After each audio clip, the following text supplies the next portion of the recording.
O Senhor esteja convosco. Ele está no meio de nós. Proclamação do Evangelho de Jesus Cristo, segundo João. Glória a vós, Senhor.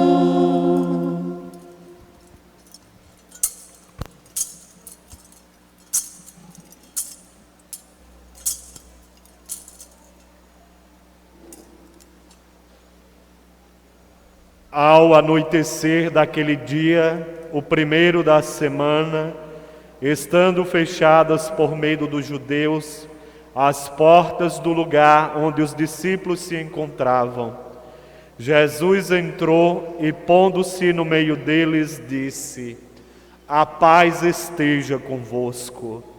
Depois destas palavras, mostrou-lhe as mãos e o lado. Então os discípulos se alegraram por verem o Senhor. Novamente Jesus disse: "A paz esteja convosco. Como o Pai me enviou, também eu vos envio." E depois de ter dito isso, soprou sobre eles e disse: "Recebei o Espírito Santo. A quem perdoardes os pecados, eles lhes serão perdoados. A quem os não perdoardes, eles lhes serão retidos." Tomé, chamado Dídimo, que era um dos 12, não estava com eles quando Jesus veio. Os outros discípulos contaram-lhe depois: "Vimos o Senhor."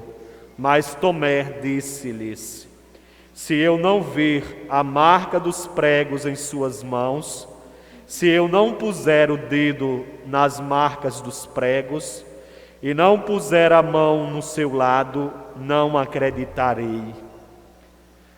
8 dias depois, encontravam-se os discípulos novamente reunidos em casa, e Tomé estava com eles. Estando fechadas as portas, Jesus entrou, pôs-se no meio deles e disse: "A paz esteja convosco." Depois disse a Tomé: "Põe o teu dedo aqui e olha as minhas mãos. Estende a tua mão e coloca-a no meu lado. E não sejas incrédulo, mas fiel." Tomé respondeu: "Meu Senhor e meu Deus." Jesus lhe disse: "Acreditastes porque me vistes. Bem-aventurados os que creem sem terem visto." Jesus realizou muitos outros sinais diante dos discípulos, que não estão escritos neste livro, mas estes foram escritos para que acrediteis que Jesus é o Cristo, o Filho de Deus, e para que, crendo, tenhais a vida em seu nome. Palavra da salvação. Glória a vós, Senhor. Aleluia, aleluia, aleluia, aleluia.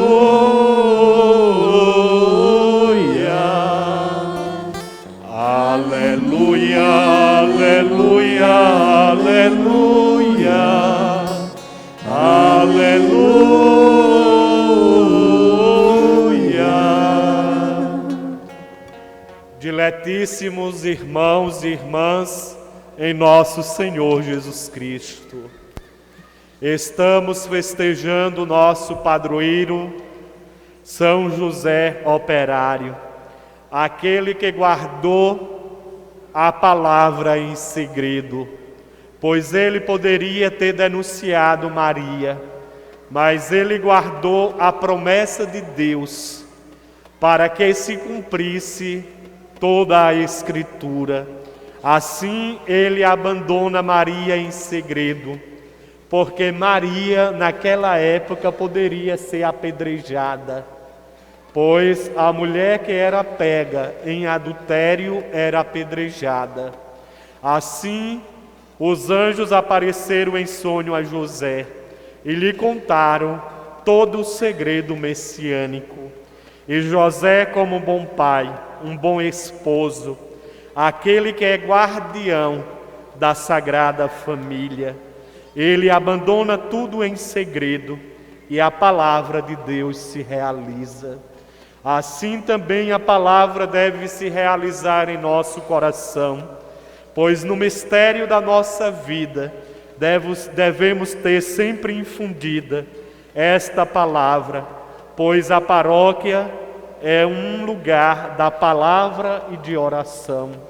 Assim somos convidados a estar em constante oração, pois o Espírito que recebemos do Senhor ressuscitado, é Ele que nos impulsiona, é Ele que nos tira o medo e toda a angústia e nos leva à missão, pois Jesus, vencedor da morte e do pecado, nos convida a todos a criar ânimo, a viver sempre na esperança e na caridade, pois alegrai-vos e exultai de alegria no Senhor, pois todos nós renascemos com Ele, e o fogo do Espírito Santo, que sustenta o nosso ser e eleva a nossa vida, a sempre estar instruído por estas palavras de sabedoria. Pois esta palavra não é qualquer palavra, mas é a palavra de Deus encarnada. É o próprio Jesus Cristo que nos restaura pelo fogo novo do Espírito Santo, pois o mesmo Espírito que ressuscitou Jesus dos mortos nos ressuscita a cada dia, para que o ânimo da nossa vida não seja esmorecido diante das nossas dificuldades, mas que possamos vencer todas as tempestades e guardar com solicitude a palavra do Verbo encarnado. A nossa vida é a constância neste Espírito, pois a experiência dos Atos dos Apóstolos nos diz que eles se davam todos em comunhão, pois todos os bens materiais eram vendidos e colocados na comunidade, e cada um recebia aquilo que necessitava. E nós necessitamos dos dons do Espírito Santo, que nos dá esta força de partilhar o pão que é Jesus, nos dar a solidariedade de dividi-lo com aqueles que mais necessitam. Pois todos nós temos fome de pão, todos nós temos fome do próprio Cristo, pois as nossas necessidades, ela nos leva ao encontro daquele que nos ama por primeiro e nos diz: a paz esteja convosco.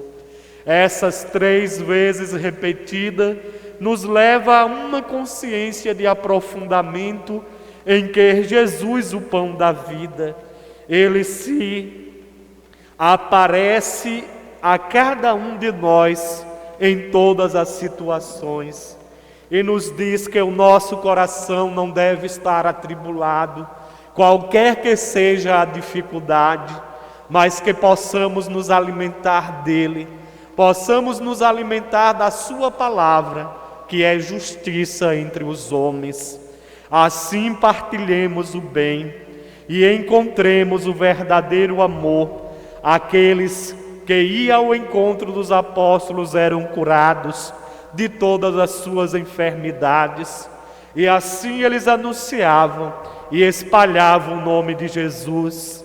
E no nome de Jesus curou o paralítico, deu a cura a todos aqueles que foram ao seu encontro, como também nos dará a cura no dia de hoje, como restabelece o equilíbrio da nossa existência, dizendo que nele encontramos o revestimento da luz eterna, pois no livro do Apocalipse nos diz que ele tem a chave da própria eternidade, pois ele desceu à mansão dos mortos e nos resgatou para a vida, e é nele que somos agraciados, pois não sejamos incrédulos, mas sejamos fiéis.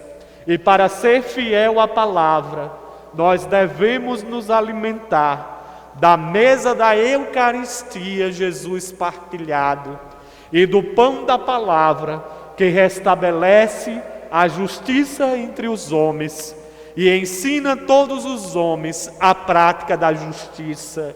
O homem que não pratica a justiça não vive a dignidade em Deus, mas o homem que é praticador desta justiça, ele eleva o seu coração a Deus e restabelece todas as alianças, pois a sua dignidade vale mais de qualquer tesouro material.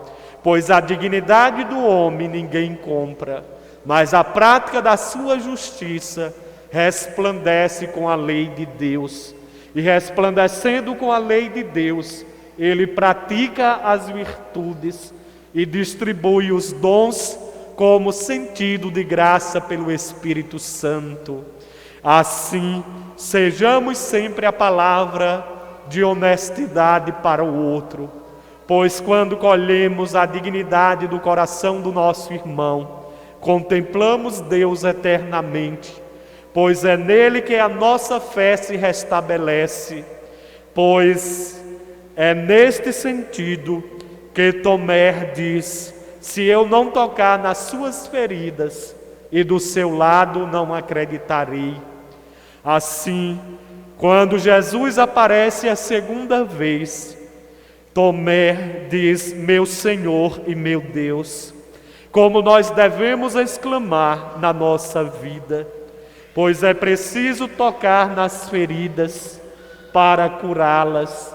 E Jesus dar esta demonstração a Tomé, para dizer a Tomé que não é apenas uma ilusão a ressurreição, não é apenas uma ideologia, como muitos querem pregar, mas tocar na ferida é dizer que materialmente nós somos edificados na ressurreição de Cristo. E é Ele que cura as nossas feridas e nos dá sempre a restauração. Que curados no interior do nosso coração, guardemos a palavra e não sejamos desviados por qualquer ideologia. Às vezes nós até duvidamos no nosso coração se realmente Jesus ressuscitou, mas Jesus nos dá a prova neste livro, que tocando as suas feridas, Ele nos restaurou no seu corpo glorioso. Assim nós já somos eternos, porque a nossa eternidade está nele, e Ele em nós nos dá esta intimidade pelo Espírito Santo, que sejamos capazes de nossa vida ser íntimo a Jesus, pois é nesta intimidade que Ele recolhe o segredo que São José guardou e demonstrou ao mundo pelo seu próprio Filho amado, aquele que morrendo na cruz resgatou todas as nossas dores, todas as nossas angústias, todas as nossas tempestades, e nos fez ficar erguidos pela graça do Espírito Santo, que levou Jesus ao lenho da cruz, mas também no terceiro dia ressuscitou dos mortos, e nos deu vida nova. Somos renovados em Cristo, porque a sua palavra está na intimidade do nosso coração. Não é apenas uma palavra de conversão, onde dizemos que aceitamos Jesus e já estamos salvos. Esta palavra é encarnada nas próprias chagas do Cristo, que na sua carne veio tirar as nossas dores, veio nos dar vida nova e nos restaurar pela sua ressurreição. Louvado seja nosso Senhor Jesus Cristo. Para sempre seja louvado. Creio